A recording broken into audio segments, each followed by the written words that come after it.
And welcome to Primility Primer, our morning reminder about the power of balancing pride and humility as we go about our daily lives. This is episode number 13.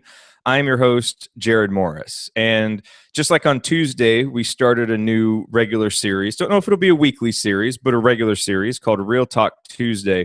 We're starting another one of those today, and it's called Thank You Thursday. And the goal of Thank You Thursday is simply to make gratitude a regular practice here on the show in hopes, well, for me personally, I want it to be something that helps me to make gratitude a regular practice, whether it's weekly or every other week or however regular this series becomes.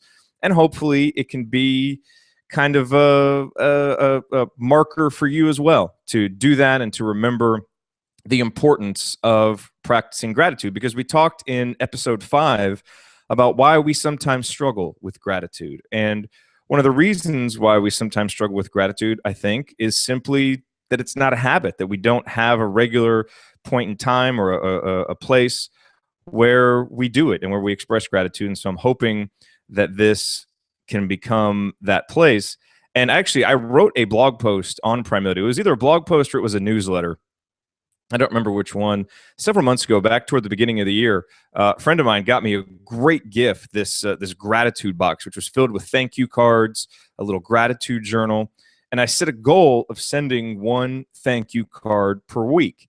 And I haven't kept that goal in terms of doing it every week, although I think cumulatively I've probably sent, since I wrote that, I have probably sent enough for it to average out to be one a week. But I do actually want to get back to doing it once a week. And so I will probably use this Thank You Thursday, as just a point to remember and to actually do it. And I want to talk today in this first episode about the people that we should thank the most that sometimes we don't, because maybe we forget or maybe we take it for granted. And I kind of think that's wrong. And I've been thinking about that a lot lately. I just had a birthday. July 14th is my birthday. Just had a birthday. And so obviously I was up at my parents' house, and Heather and I went down to her family's house because, goodness, her dad, her nephew, sister's boyfriend, everybody has birthdays stacked really closely together. And while I was down there, I mean, Heather's parents are so nice, so wonderful and loving and just open with me and make me feel like such a part of the family when I'm down there. And, had gifts, and there was my name was on the cake. I really felt like one of the family. And when I got back, I wanted to thank them for that, both for the specific gifts that they got and just for the general, just again, how they made me feel, how much a part of the family they made me feel. And so a couple days later, Heather was on the phone with her mom, and, her mom said something about, not needing to send a thank you card, almost, and I appreciated what she said, because it's almost like, your family, you don't need to send a thank you card. And I would never, ever, ever say that my mother-in-law, future mother-in-law, is wrong. So she's definitely not wrong. I will simply say, I'm not sure that I agree with that. And the reason why is because when we talk about thank you cards, for people say when you go on a job interview, send a thank you card afterwards, or, little kids are taught, send your aunt, send the people who were at your birthday party and sent you gifts, send them thank you cards. Or at least I was taught that. I hope kids are still being taught that these days. And I certainly look forward to teaching my kids that one of these days.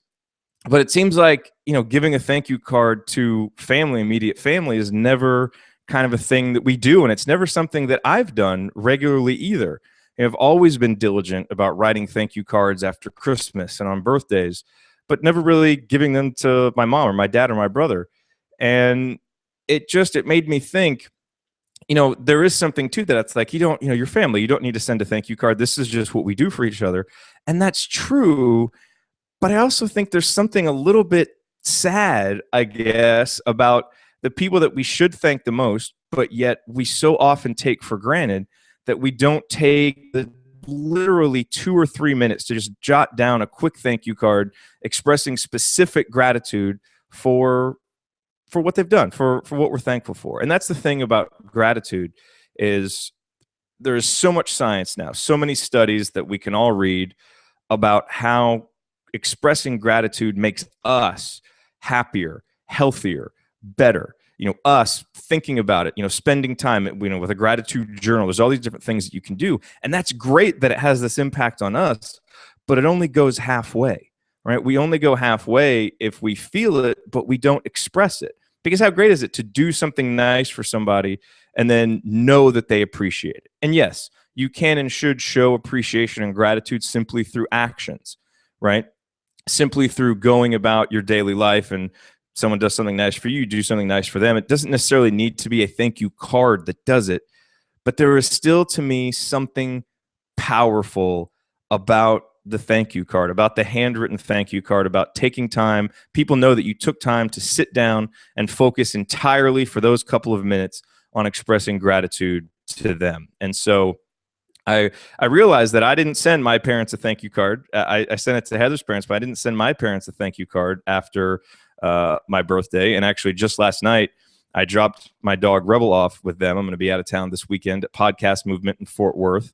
And so dropped my dog Rebel off with them, which I often do, and they're taking care of him.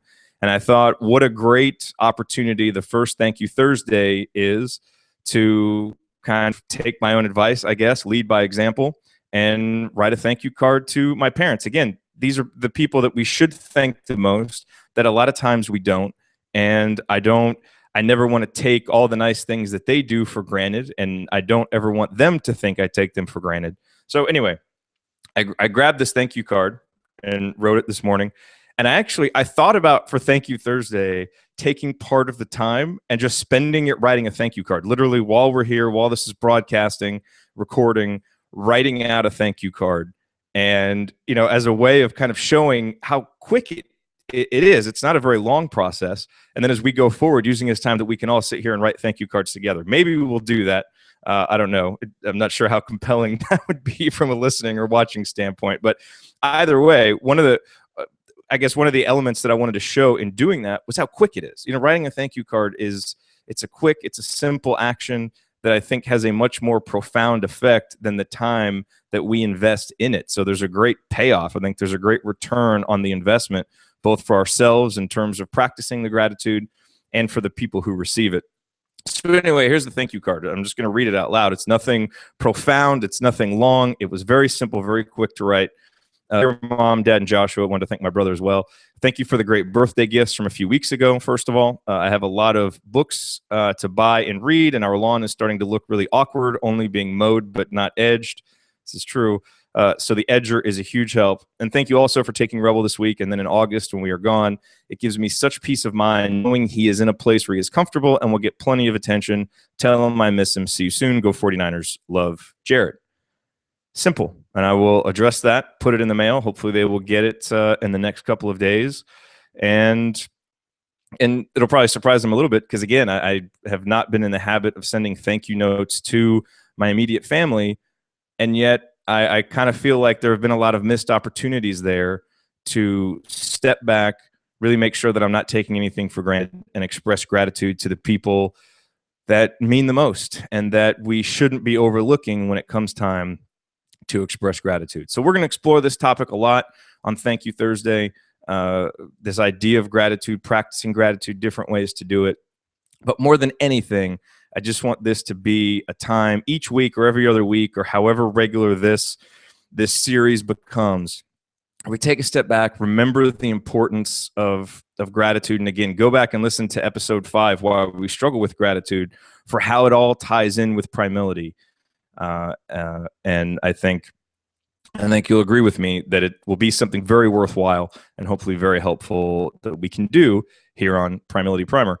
And of course, as I said yesterday, I know that it's hard to keep up with the daily show. So that's why we put together a weekly digest. It comes out on Friday. It'll be delivered via email. Go to primility.com/join to get that. And then you'll get a summary of all 5 episodes of Primility Primer from that week. So if you miss one on Monday or Tuesday or Thursday or Friday, you'll get that summary. You can look through, see if there's any that are relevant to you, and get caught up. But most importantly, stay cognizant of your pride, your humility. Do your best to balance them as you go throughout your days. And I will be back here on Monday, bright and early with another episode of Primility Primer. Have a great day and a great weekend, everybody. Wrist bump.